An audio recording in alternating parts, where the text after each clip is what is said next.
We are about to be traveling 6 hours with a baby and a toddler. We are flying Delta, so we have a layover in Atlanta. We are flying from Orlando to Atlanta, then Atlanta to Colorado. So in all, that is 6 hours of traveling. Last night, I got a text saying that our freaking flight is delayed by 2 hours.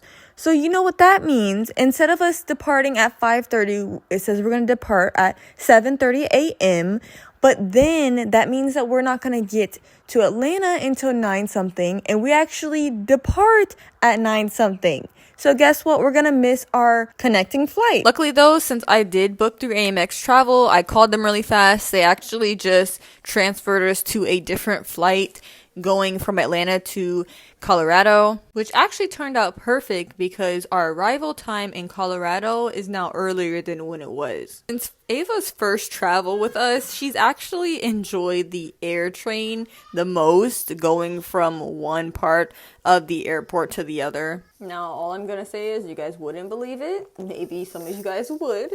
But our bags were definitely overweight. But I don't know. I feel like they can pick and choose definitely who they don't charge and who they do charge, because the people that was next to us getting their ticket, theirs was literally a little above ours and they did not charge them. So yes, they do be picking and choosing who they charge, but they ended up charging us $100 each bag, so that was 2 bags, so that is $200. Now, some of you guys probably would have just taken things out of your bag, but we couldn't because we suctioned them, so we literally had to just pay the price. Now, it definitely hurt hubby's heart because he kept on mentioning it the entire time on the way to Colorado. Now, we were just killing time. We had a little bit of time to, play with pretty much before we even got onto the plane. So I did stop at Starbucks. I got something to snack on.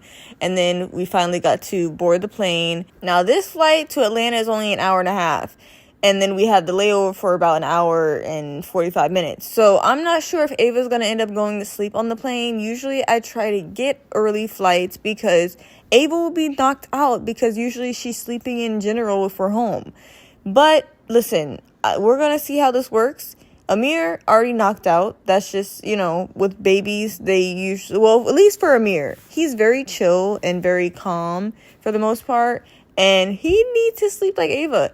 I think the altitude was kind of like messing with him. So he was definitely in and out.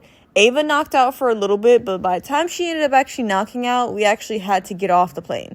So we got off. Cool thing is the connecting flight was literally next to the gate that we came out of. And I was wrong with timing. We didn't have an hour and a half. We actually had about 25 minutes to start boarding, which was still a little close, but at least we weren't missing this plane.